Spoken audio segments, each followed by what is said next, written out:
Guru kelas 4 kelas 1, Kong Hanwen, hampir mencondongkan hidungnya karena marah. Tingkat kesombongan orang ini luar biasa. Itu benar, jadi kamu kuat. Tapi apa masalah besar tentang kelas sampah yang Anda ajarkan? Bisakah kekuatan mereka mengarah kemanapun? Petik 2. Sepertinya Guru Wu sangat percaya diri.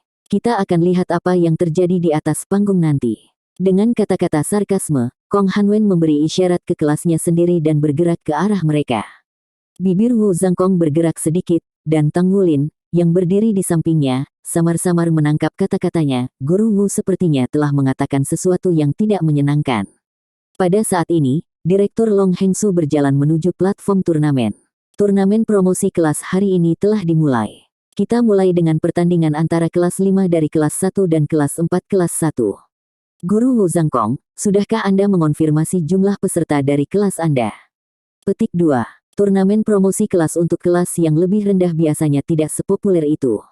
Sebagai wasit ketua, Long Hengsu hanya memiliki satu tempat menarik, yang telah dilatih oleh Wu Zhangkong dalam 3 bulan terakhir. Terutama karena Wu Zhangkong sebelumnya pernah mendekatinya untuk meminta maaf. Wu Zhangkong mengangguk. Kami memiliki 3 peserta dari kelas kami.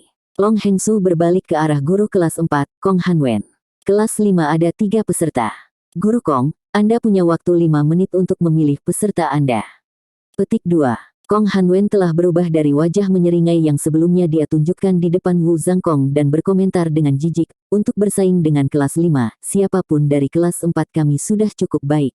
Jia Long, Lin Xunyuan, Mo Si, kalian bertiga bersaing. Ingat, Anda mewakili kemuliaan kelas 4. Anda harus memamerkan kekuatan kelas 4. Petik 2.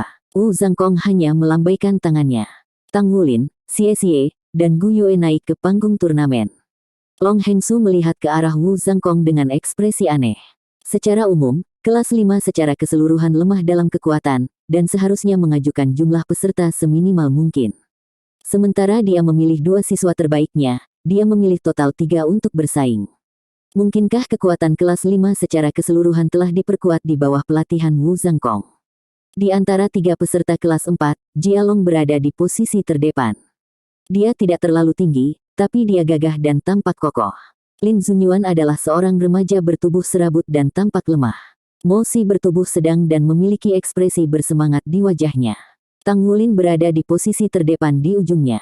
Itu benar, itu dia. Berdiri di posisi ini membuatnya merasa seolah-olah dia adalah panglima tertinggi. Siap. Kedua tim terpisah 50 meter. Long Hengsu mengangkat tangan kanannya. Putaran turnamen promosi kelas tahun ajaran baru 1, kelas 4 kelas 1 versus kelas 5 kelas 1. Mulai. Bersama dengan kata-kata Long Hengsu, 3 peserta dari kelas 4 kelas 1 melepaskan cincin jiwa mereka. 3 cincin jiwa putih muncul di bawah masing-masing dari ketiga peserta. Berdiri di garis depan, Jia Long mengambil langkah besar ke depan, tubuhnya tampak mengembang beberapa sentimeter. Dia melolong dalam saat mata aslinya yang berwarna coklat berubah menjadi kuning dan lengannya semakin kuat. Dengan langkah besar, dia bergegas ke depan. Lin Xunyuan menggumamkan sesuatu yang tidak bisa dimengerti, dan tongkat panjang muncul di tangannya. Saat cincin jiwa berkedip di bawah kakinya, seberkas cahaya merah bersinar dari atas tongkatnya dan jatuh ke tubuh Jia Long. Garis merah darah muncul di mata kuning Jia Long, dan tubuhnya membesar sekali lagi, membawa aura yang mengesankan saat dia bergegas menuju Tang Wulin. Mo Si, yang berdiri dengan posisi di sisi lain, menghilang tak lama di belakang Jia Long. Dari koordinasi mereka yang cepat dan gesit, terlihat bahwa mereka telah berlatih cukup lama. Tidak seperti yang dikatakan Kong Hanwen, mereka bukanlah siswa yang dipilih secara acak untuk berkompetisi. Jia Long adalah master jiwa pertempuran sistem assault dan jiwa bela dirinya mungkin serigala. Mo Si adalah master jiwa pertempuran sistem agility, tapi tidak jelas apa jiwa bela dirinya. Lin Xunyuan, bagaimanapun, adalah master jiwa pertempuran sistem tambahan, dan keterampilan jiwa pertamanya adalah tipe amplifikasi. 1 dari sistem assault, 1 dari sistem agility, dan seseorang bisa menggunakan skill tipe amplifikasi. Ini kombinasi yang bagus. Melihat kembali ke kelas 5, Tang Wulin dan yang lainnya tidak melepaskan cincin jiwa mereka pada saat pertama, tetapi mereka semua melaju ke arah lawan mereka. Xie hanya berkedip sekali dan muncul di dekat Jia Long pada saat berikutnya, namun dia tidak menyerang. Dengan kilatan lain ke samping, dia menuju Lin Xunyuan yang berdiri di belakang Jia Long. Mo Si, Jia Long berteriak. Mo Si yang bersembunyi di belakangnya segera muncul dan menembak ke arah Xie Xie. Jika Master Jiwa Pertempuran Sistem Bantu diserang oleh Master Jiwa Pertempuran Sistem Agility, Master Jiwa Pertempuran Sistem Tambahan akan dikalahkan secara instan. Sehubungan dengan dua lainnya, Jia Long dengan percaya diri menangkis mereka. Sayangnya kepercayaan diri ini tidak bertahan lama. Meskipun tubuh Jia Long telah meningkat agak di bawah efek amplifikasi pada jiwa bela dirinya, tubuhnya masih dikerdilkan oleh Tang Wulin. Saat jarak antara kedua peserta semakin pendek, Jia Long merasakan sesuatu yang aneh di dalam dirinya, mengapa dia tidak melepaskan jiwa bela dirinya. Pada saat ini, dia melihat tinju Tang Wulin. Tinju Tang Wulin polos, tidak memiliki keterampilan jiwa di belakangnya, bahkan tidak memiliki jejak fluktuasi kekuatan jiwa. Sebagai Master Jiwa Pertempuran Sistem Assault, Jia Long sangat percaya diri dengan kekuatannya. Dia menyapu tangan kanannya, berharap bisa menangkap tinju Tang Wulin yang masuk. Sebuah bayangan melintas di belakang Tang Wulin, dan Jia Long merasakan kakinya terpeleset saat dia hampir jatuh. Tangannya yang menonjol tidak lagi searah seperti sebelumnya. Tinju Tang Wulin terbang langsung ke dadanya. Zhou Zhangqi, yang menyaksikan turnamen dari bawah panggung, segera menutup matanya.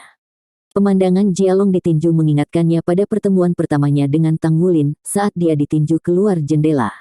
Peng! Jia Long terbang mundur 7 atau 8 meter setelah menerima pukulan Tang Wulin.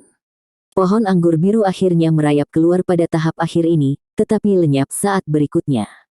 Itu karena pertempuran di ujung sana telah berakhir. Setelah Xie Xie berputar di sekitar Jia Long, langkahnya semakin cepat. Mo Si juga termasuk dalam agility system, namun dia jelas tidak berada pada level yang sama dengan Xie Xie dalam hal kecepatan. Saat pedang naga cahaya Xie Xie dipegang di dahi Lin Xunyuan segera diperintahkan keluar dari turnamen oleh Long Hengsu.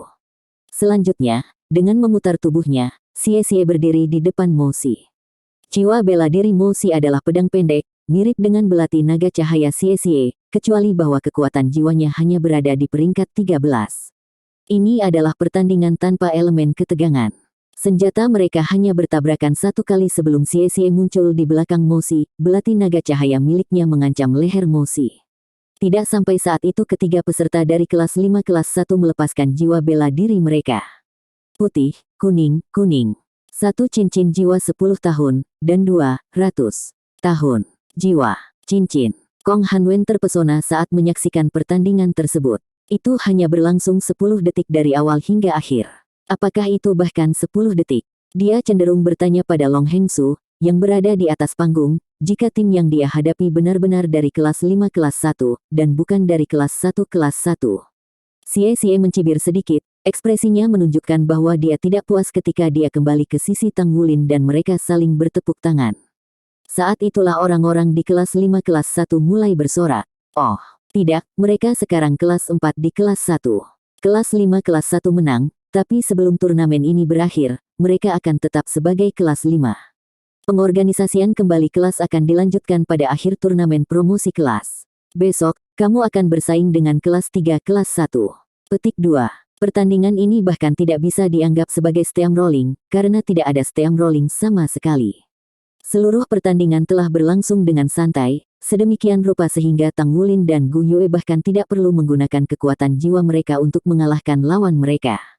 Seperti yang pernah dikatakan Wu Zhangkong kepada Tang Wulin, kekuatannya saja sudah cukup untuk mengalahkan sebagian besar rekan-rekannya. Wu Zhangkong tidak melirik guru kelas 4, Kong Hanwen ketika dia mengumumkan dengan nada dingin, kelas dibubarkan. Xie Xie dan Tang Wulin berdiri sangat dekat sehingga bahu mereka saling bergesekan. Saya sebenarnya sangat senang karena turnamen promosi kelas diadakan.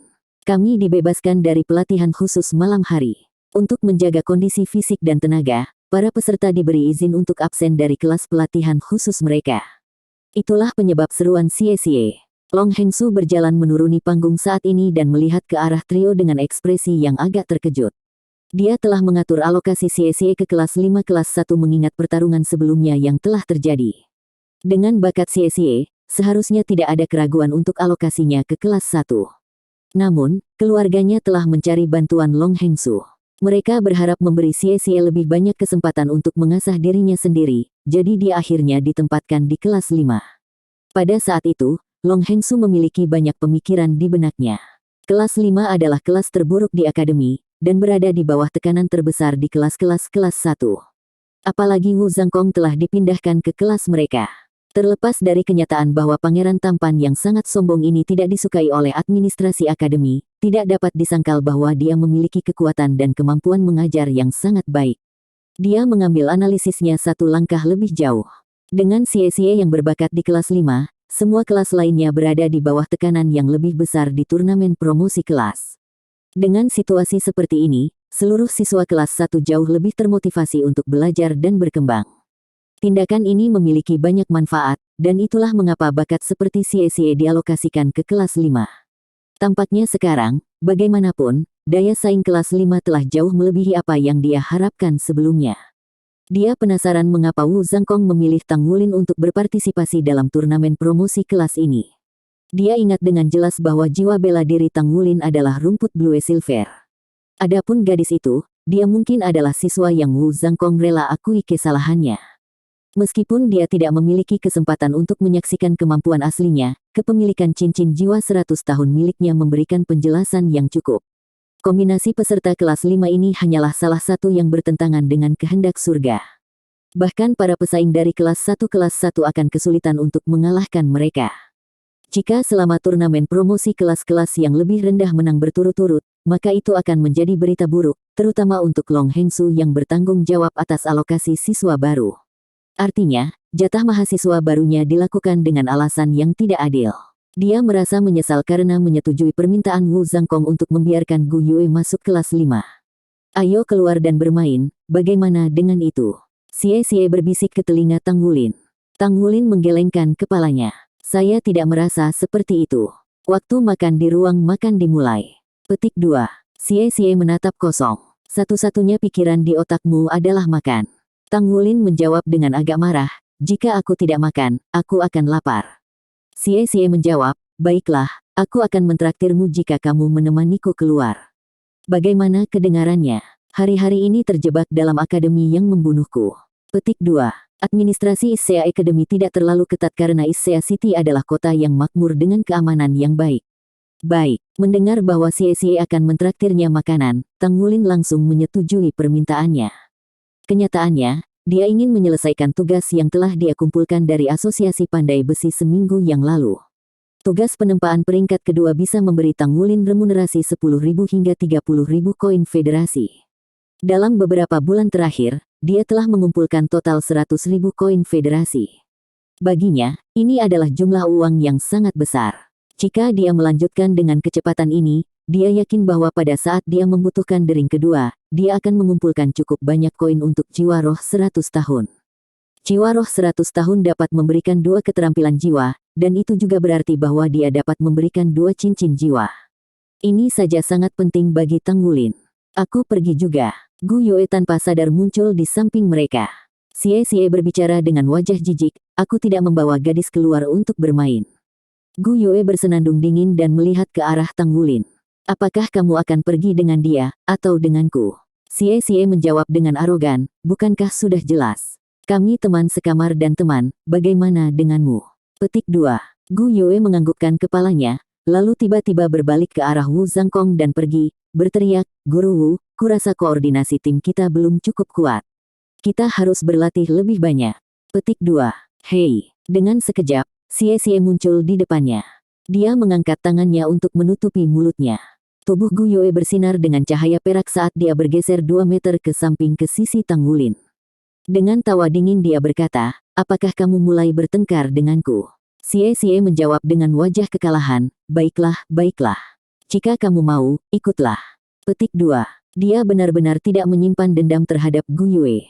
Dia lebih kuat dari dia, dan itu saja membuatnya tetap waspada saat melawan Gu Yue. Selama berjam-jam berlatih bersama, dia tidak pernah sekalipun menang melawan Gu Yue dalam pertandingan 1 lawan 1. Hanya pada kesempatan langka ketika dia bermitra dengan Tang Wulin, Gu Yue akan dikalahkan. Rasanya aneh untuk membicarakannya, tetapi meskipun dia baik kepada Tang Wulin, Gu Yue selalu mengganggunya. Mereka bertiga memiliki hubungan yang aneh tapi khusus ini di mana Xie dan Gu Yue sama-sama berhubungan baik dengan Tang Wulin, tetapi tidak dengan satu sama lain. Itulah salah satu alasan mengapa Tang Wulin dipilih untuk berpartisipasi dalam tim kelas 5. Dengan kontrol konstan Tang Wulin, ketiganya dapat menampilkan kekuatan mereka sepenuhnya. Ketiganya berganti kembali ke pakaian mereka sendiri dan berjalan keluar dari akademi. Kemana kita harus pergi? Tang Wuling bertanya pada Xie Xie, siapa yang merencanakan jalan-jalan ini? Xie Xie menjawab, ayo makan dulu. Bukankah itu yang kamu nantikan? Aku tahu jalan makanan, jadi ayo pergi ke sana untuk makan enak. Petik 2. Tang Wulin menegaskan, kamu akan mentraktir, kan? Xie Xie menjawab dengan sarkastik, itu hanya jajanan jalanan, bisakah itu menjadi sesuatu yang tidak bisa dilakukan oleh tuan muda ini? Gu Yue berkata, sebuah tubuh memancarkan bau koin. Saat dia berbicara, dia sengaja bergerak ke sisi lain Tang Wulin. Xie Xie sangat marah. Jika Anda memiliki masalah dengan itu maka Anda tidak perlu makan. Gu Yue menjawab kembali dengan arogan, aku sama sekali tidak berpikir untuk menerima traktiranmu. Tang Wulin, seorang pria harus bertindak sopan. Kalau begitu kau harus mentraktirku. Petik 2. Tang Wulin menepuk keningnya. Kalian berdua, tidak bisakah kamu berhenti berdebat? Kita di sini untuk bersantai, bukan? Petik 2. Gu Yue mengangkat kepalanya dan menatap Tang Wulin dengan serius. Apa kau tidak akan memperlakukanku saat itu? Saya. Tang Wulin hanya bisa menjawab dengan itu. Gu Yue, setelah mendapat penegasan dari Tang Wulin, memandang dengan bangga ke arah Xie Xie. Yakinlah, pelit, aku tidak akan pernah menerima tawaranmu. Perlakuanmu berbau seperti, saat dia berbicara, dia melakukan gerakan melambai di depan hidungnya dengan gerakan menghina. Xie Xie menarik napas dalam-dalam. Dia bukan tandingannya dalam pertengkaran atau perkelahian. Itulah alasan mengapa dia tidak tertarik membawa Gu Yue bersama mereka. Jalan makanan agak jauh dari Issea Academy, dan mereka bertiga berjalan kaki selama 30 menit untuk sampai ke sana. Itu bukanlah jalan yang lebar, dan toko-toko tumbuh di kedua sisinya. Begitu mereka sampai di mulut jalan, hidung mereka diserang oleh aroma berbagai makanan ringan dan aroma yang menggugah selera. Ayo makan daging tusuk dulu. Ini direbus sampai lembut. Menikmatinya dengan sedikit nasi adalah surgawi. Sebagai pemilik Issea City, Xie Xie mengajukan diri untuk perkenalan tersebut. Baik, Tang Wulin menyeringai, dia sudah mulai merasa lapar. Hidangan daging sapi rebus disiapkan dengan merebus daging dalam toples tanah berwarna coklat muda.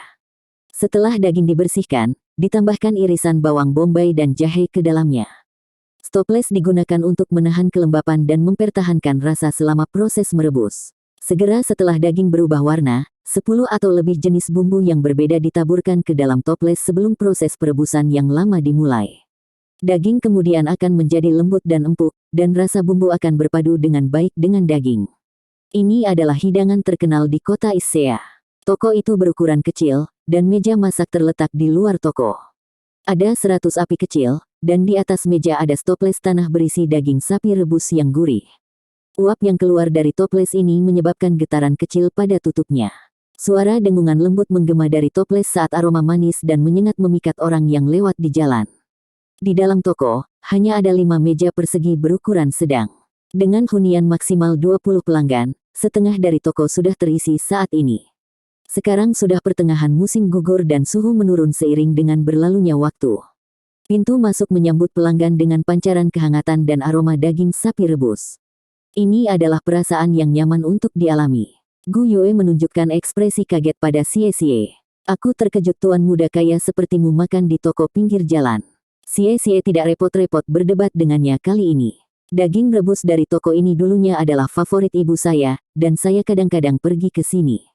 Saat dia berbicara, dia sudah pindah ke toko dan memilih tempat duduk di meja terjauh di dalam toko. Tang Wulin mendorong Gu Yue sebelum mengikuti Xie Xie ke toko. Dia duduk di hadapan Xie Xie. Oh, Xie Xie telah datang, dan dia membawa teman-temannya. Hidangan yang biasa. Bosnya adalah pria paruh baya.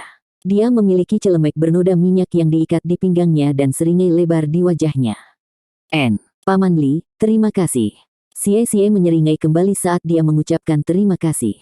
3 porsi daging sapi rebus dikirimkan kepada mereka dalam waktu singkat, bersama dengan 3 mangkuk nasi dan 2 lauk sayur. Ini pertama kalinya Anda melihat Anda membawa teman-teman. Lauk ini ada di rumah. Paman Li menyeringai ketika berbicara, membelai kepala Xie Xie seolah-olah Xie Xie adalah keponakannya sendiri. Tang Wulin kaget saat dia melihat Xie Xie. Xie Xie terobsesi dengan kebersihan, dan tempat tidurnya sejauh ini adalah yang terbersih di asrama. Tetapi pada saat ini, sepertinya tidak masalah baginya bahwa pemilik toko pinggir jalan ini sedang menyentuhnya. Selanjutnya, dia menyeringai tanpa ada tanda-tanda meringis. Terima kasih, Paman Li. Citra Tang Wulin dan Gu Yu tentang Xie terbalik oleh perilakunya saat ini. Xie menanyai mereka, apa yang kamu tunggu? Cepat makan. Dia sudah membuka tutup stoples tanah saat dia berbicara. Pada saat itu, gelombang keharuman yang kental mengalir keluar dari toples. Kaldu itu berwarna emas tua, dan potongan kecil daging sapi terlihat di dalamnya. Bongkahan ini begitu empuk sehingga langsung hancur saat Xie menusuknya dengan sumpitnya. Dia mengambil sepotong dengan hati-hati dan meletakkannya di atas semangkuk nasi, sebelum memakannya bersama. Wajahnya bersinar karena kepuasan. Tang Wulin sudah lama kehilangan kesabarannya. Dia mengikuti petunjuk Xie dan mulai makan. Ini enak. Dia menyuarakan beberapa kata pujian karena itu benar-benar enak. Aroma kuat dari daging sapi dan kaldu merupakan perpaduan indah antara kesegaran dan rasa asin yang dipadukan dengan sempurna oleh nasi. Itu adalah kombinasi yang sempurna. Gu Yue mencoba seteguk dan tersenyum. Ini adalah toko kecil, dengan lampu kuning yang suram dan furnitur usang. Tapi makanannya sangat lezat. Daging sapi, kaldu, lauk, dan nasi, keempat hidangan ini memberikan kehangatan dan kenyamanan bagi pelanggannya. Meskipun mereka bertiga telah menjalani pelatihan khusus selama 3 bulan, namun momen seperti ini tidak pernah terjadi selama pelatihan ketat mereka. Suasana harmonis ada di sekitar mereka. Paman Li, aku ingin 10 set lagi. Xie melambai ke arah Paman Li karena dia tahu betul kemampuan makan seseorang. Tang Wulin menggaruk kepalanya dengan canggung. Terima kasih. Iya. Xie mengangkat kepalanya ke arah Tang Wulin. Tang Wulin memberikan wajah tak berdaya saat dia menjawab, namamu sama sekali tidak bagus. Saya mencoba mengucapkan terima kasih, satu. Xie tersenyum pahit, matanya sedikit merah. Ibuku memberiku nama ini. Dia mengatakan kepada saya bahwa dia memilih nama ini karena dia kebetulan menemukan sesuatu yang dia syukuri. Hal terbaik yang terjadi dalam hidupnya adalah pertemuan kebetulan dengan ayah, tapi wajahnya menjadi lebih pucat saat ini, tangannya menggenggam sumpitnya lebih keras. Ibumu? Tang Wulin bertanya dengan hati-hati. Meskipun dia tahu bahwa keluarga Xie kaya, ini adalah pertama kalinya dia mendengar masalah keluarganya. Xie mengerutkan bibir sebelum berbicara. Ayah selalu sibuk sepanjang hari. Bahkan ketika ibunya sakit parah, dia tidak pulang. Di saat-saat terakhir dalam hidupnya, dia hanya ingin melihat ayah sekali lagi, tetapi ayah datang terlambat. Saya tidak pernah bisa melupakan malam itu, air mata ibu, dan penyesalan di matanya saat genggaman di tanganku akhirnya kehilangan kekuatannya. Aku benci dia. Aku benci dia. Saya membenci nama saya juga. Jika bukan karena pertemuan kebetulan itu, ibu tidak akan. Saat dia mencapai momen ini, Xie menjatuhkan diri ke meja. Di tempat ini, tampaknya Xie telah menghilangkan semua kesombongan sedingin es yang dia lakukan ketika mereka pertama kali bertemu dengannya. Ini juga pertama kalinya dia berbagi pemikiran pribadinya dengan mereka. Saat ini, Paman Li datang ke meja mereka dengan toples daging sapi rebus segar. Saat dia meletakkan toples di atas meja, dia mendesah. Anak ini sangat menyedihkan. Ibunya senang membawanya ke sini ke toko saya. Tetapi setelah ibunya pergi, dia datang ke sini sendirian dengan hanya membawa kenangan tentang ibunya yang menemaninya.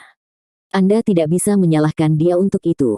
Jarang melihatnya di sini bersama teman-teman. Saya sangat senang untuknya. Dia anak yang masih kecil, namun hatinya sangat berat.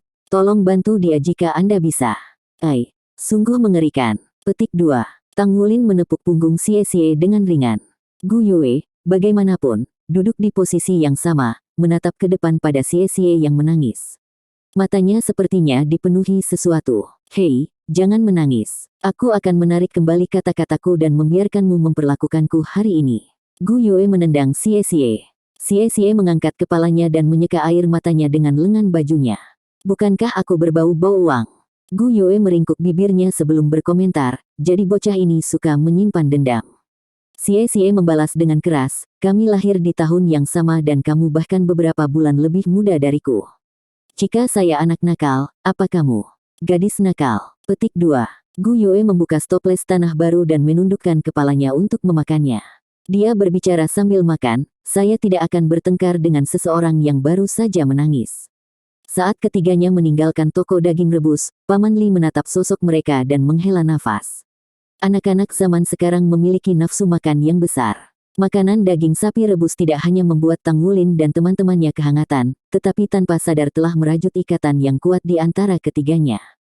Udang besar panggang garam berada di urutan berikutnya. Udang besar dan segar ini ditusuk dengan tusuk sate bambu sebelum dikirim ke pemanggang batu bara dan diberi taburan garam. Tang Wulin sepenuhnya menunjukkan sikap dewa rakus. Saat mereka bertiga pergi dari satu ujung ke ujung lain jalan makanan, percakapan mereka dipenuhi dengan kebahagiaan dan tawa. Aku kenyang sekarang. Gu Yue memegang bahu Tang Wulin untuk mendapat dukungan sementara Xie melakukan hal yang sama di sisi lain. Tang Wulin menyeringai saat dia berbicara, jika nafsu makanmu tidak cukup besar, jangan mencoba makan seperti dewa rakus ini. Xie memutar matanya. Dewa rakus apa? Anda hanya seorang foodie. Itulah yang ingin saya katakan ketika saya pertama kali menyaksikan nafsu makan Anda yang luar biasa. Petik 2. Tang Wulin bersenandung dengan tenang, ayo, mari kita terus makan karena kamu membayarnya. Xie berteriak keheranan, kamu masih punya tempat untuk makan. Bukankah orang ini sudah makan cukup banyak untuk menyamai seekor sapi utuh saat kita menyusuri jalan ini? Tang Wulin menjawab dengan bangga, iya. Ah, apa itu di sana? Gu Yue memutuskannya tiba-tiba. Tang Wulin dan Xie mengangkat kepala mereka dan mengikuti pandangan Gu Yue. Sepertinya ada keributan di dekat pintu masuk Food Street dan ada banyak penonton yang berkerumun. Posisi toko tampaknya seperti toko daging sapi rebus. 1. Ingat bahwa terima kasih juga dilafalkan sebagai Xie dalam bahasa Mandarin. Ayo pergi dan lihat. Xie tidak bisa diganggu untuk bertengkar dengan Tang Wulin, jadi dia cepat-cepat lari. Tang Wulin dan Gu Yue hanya bisa mengikutinya. Kalian tidak boleh bertingkah seperti ini. Tidak semuanya. Ini adalah cara saya mencari nafkah. Sebelum mereka mendekat, mereka bertiga sudah bisa mendengar suara Paman Li. Xie berada di depan dan dengan demikian dapat dengan cepat menerobos kerumunan. Meja masak di samping pintu masuk toko daging rebus telah terbalik. Kaldu daging sapi mengalir keluar dari toples-toples pecah yang tak terhitung jumlahnya yang tergeletak di tanah. Aroma uap yang berasal dari daging hanya menambah kekacauan. Paman Li terbaring pingsan di ambang pintu toko. Dia mengeluarkan darah dari sudut mulutnya dan memiliki mata yang bengkak, yang hanya menyebabkan ekspresi kesedihan dan kemarahan di wajahnya. 3 pria kekar berdiri di depan pintu toko. Pemimpin dari trio ini adalah seorang pria botak, bertelanjang dada meskipun cuaca dingin, memamerkan tato naga di lengannya. 2 lainnya juga cukup tinggi, dan jelas terlihat jahat dari tampilan cemberut mereka. Yang bermargali, orang bijak tunduk pada keadaannya. Tidak ada orang di jalan ini yang berani untuk tidak menyerahkan uang biaya perlindungan, namun Anda selalu datang dengan segala macam alasan. Mungkinkah aku, Guanglong 1, perlu mengemis? Apakah kami perlu mengirim seseorang secara khusus setiap hari untuk mengumpulkan sedikit uang? Jika bukan karena daging rebusmu cukup enak, ayah di sini pasti sudah membuangmu. Jadi berhentilah bicara yang tidak masuk akal dan serahkan uangnya hari ini. Jika tidak, maka Anda bisa melupakan tentang membuka toko Anda di sini di masa mendatang. Pria botak itu menatap dingin dan suram pada Paman Li saat dia berbicara. Meskipun kerumunan besar, tidak ada satu orang pun yang berani campur tangan. Kakak Guanglong, sebenarnya bukan karena saya menolak membayar biaya perlindungan. Hanya saja istri saya sakit parah dan saya menggunakan sedikit uang yang saya hasilkan setiap hari untuk membawanya ke dokter. Tapi Anda benar-benar menghancurkan bisnis saya. Sekarang istriku tidak akan bisa hidup lebih lama lagi. Ketika tiba waktunya, saya tidak akan hidup lebih lama lagi. Petik 2. Guanglong tertawa terbahak-bahak. Baiklah kalau begitu. Mencoba mengancamku dengan hidupmu. Apa menurutmu ayah ini peduli dengan hidup murahanmu? Bahkan jika kamu mati, aku bisa mengganti kamu dengan orang lain dan aku akan dibayar semua sama. Jika Anda tidak bisa membayar, kalahkanlah. Jangan menempati ruang ini. Saat dia berbicara, dia mengambil langkah ke depan dan menendang meja dapur, membalikkannya. Dalam sekejap, semua toples daging sapi rebus di atasnya berserakan di tanah. Paman Li dengan sedih menangis, Guanglong, aku akan mempertaruhkan segalanya untuk melawanmu. Paman Li memanjat dengan susah payah, lalu menundukkan kepala dan menyerang Guanglong. Guanglong mengeluarkan satu tawa jahat sebelum mengangkat kakinya dan menendang Paman Li, membuatnya terjatuh. Bertengkar dengan hidupmu. Di depan ayah ini, Anda bahkan tidak memiliki kualifikasi untuk bertarung dengan hidup Anda. Jangan lupa bahwa ayah ini adalah master jiwa. Petik 2. Jadi, hanya karena Anda seorang master jiwa, Anda berhak menindas orang. Sebuah suara dengan marah menegur dari sela-sela saat trio Tang Wulin melewati kerumunan. Xie dengan cepat bergegas ke sisi Paman Li dan mendukungnya. Guang Long disambut dengan tatapan marah Tang Wulin. Guang Long tertegun sejenak, sebelum dia mulai tertawa terbahak-bahak saat melihat anak ini. Jalan ini benar-benar tidak ada yang tersisa. Bahkan seorang anak kecil berani menghalangi jalanku. Dia benar-benar anak sapi yang tidak tahu bagaimana harus takut pada harimau. Kalahkan itu. Ayah ini tidak suka memukul anak-anak. Petik 2. Tang Wulin dilahirkan dalam keluarga biasa. Baginya, dia menganggap gagasan tentang penindas yang kuat yang lemah sama sekali tidak dapat diterima. Dia mendekati Guang Long dengan langkah besar dan berkata, "Bagaimana kamu bisa memperlakukan Paman Li seperti ini? Apa kamu manusia?" Petik 2. Guang Long menjawab dengan mendengus dingin, "Bisakah kebaikan dimakan? Dia melakukan ini untuk menafkahi istrinya, mungkinkah saya tidak perlu menafkahi ibu saya?" Persetan dengan jujur, "Cepat dan pergilah anak nakal, jangan tunda bisnis saya lagi." Petik 2. Dia mengangkat tangan saat dia selesai berbicara, bergerak untuk mendorong bahu Tang Wulin.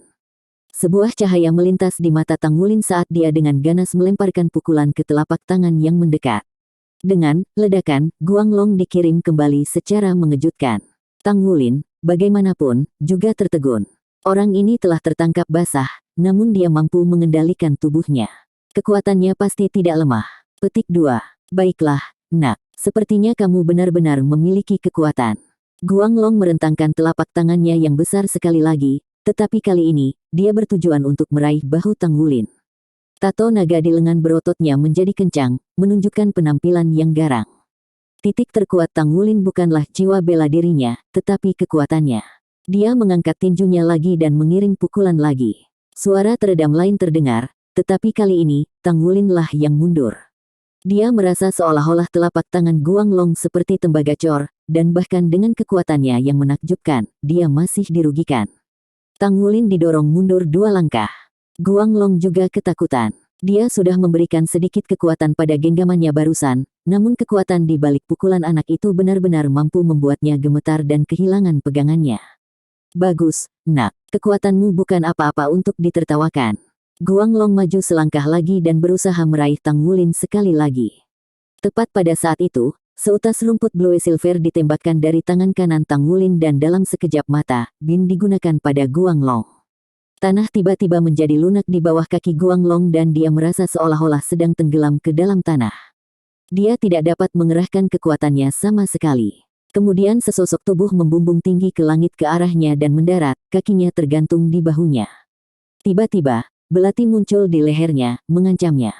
Tang Wulin, Gu Yue, dan Xie telah menjalani pelatihan khusus bersama selama 3 bulan terakhir. Sekarang, mereka memiliki pemahaman yang lengkap satu sama lain. Begitu mereka melihat Tang Wulin kehilangan kekuatan, Gu Yue dan Xie secara bersamaan meluncurkan serangan mereka untuk mendukungnya. Guang Long lengah saat belati naga cahaya tiba-tiba muncul di tenggorokannya. The Blue Silver Grace ditarik karena Tang Wulin dan Xie sama-sama sangat percaya diri. "Minta maaf pada Paman Li dan bayar kerugiannya. Jika tidak, aku akan membunuhmu." Xie berkata dengan dingin yang tak tertandingi. Hatinya segera dipenuhi dengan amarah saat dia melihat Paman Li yang baik hati diganggu. "Jangan impulsif sekarang, adik kecil. Mari kita bicarakan dengan benar." Kedua pria kekar di pinggir lapangan akhirnya bereaksi. Situasi suram semacam ini membutuhkan penilaian yang luar biasa saat ditangani. Jika orang yang memegang pisau itu adalah orang dewasa, maka mereka tidak akan setakut itu. Lagi pula, tidak banyak orang yang berani membunuh seseorang. Anak-anak, bagaimanapun, cukup merepotkan dalam hal ini. Karena usia mereka yang masih muda, sangat mudah bagi mereka untuk mengabaikan konsekuensinya dan bertindak berdasarkan dorongan hati mereka. Xie dengan dingin berkata, "Tidak ada hal baik yang akan keluar dari berbicara dengan sampah sepertimu. Ganti rugi kerugian Paman Li dan biaya pengobatannya, kalau tidak aku akan membunuh si botak ini." Petik 2. Guang Long tiba-tiba tertawa. "Bocah kecil, jadi kau adalah master jiwa 1 cincin. Apakah Anda pikir saya bisa mengendalikan jalan ini selama bertahun-tahun tanpa kemampuan apapun? Anda pikir saya bisa memungut biaya perlindungan seperti itu? Maka lakukanlah. Saya ingin melihat bagaimana Anda akan membunuh saya." Petik 2. Xie tercengang. Di usianya, dia masih belum bisa memahami sesuatu seperti tidak takut menghadapi kematian. Ketika dia mengancam musuh sebelumnya, dia dengan cepat berkompromi. Belati naga cahaya menekan leher Guanglong, tapi Xie masih ragu-ragu memikirkan untuk membunuh seseorang. Meskipun demikian, kebenciannya pada Guanglong telah membuatnya tidak bisa berpikir jernih. Ketika dia menekan belati naga cahaya ke leher Guanglong, Xie menemukan bahwa lehernya sebenarnya sangat keras. Belati naga cahaya miliknya tidak dapat memotong lebih jauh. Hati-hati, Tang Wulin mengingatkannya tepat pada saat Gu Yue menembakkan bola api ke arah Guanglong. Tangan kanan Guanglong dipukul dengan keras, dan ledakan yang dihasilkan memisahkannya dari Xie. Saat ini terjadi, dua cincin cemerlang muncul di bawah kaki Guanglong. Yang mengejutkan, dia memiliki dua cincin jiwa, satu putih, kuning lainnya. Kulit telanjangnya menjadi kilau logam dan sisik logam menonjol keluar dari lehernya satu demi satu. Cukup yakin ini sebenarnya pelesetan. Dia menyebut dirinya Guanglong A.E tanda merek dagang, di mana Guang A berarti cahaya dan kemungkinan besar berasal dari dirinya yang memiliki kepala botak berkilau, yaitu Guang Tu A Light Head. Dan Long berarti naga, yang mengacu pada tatonya.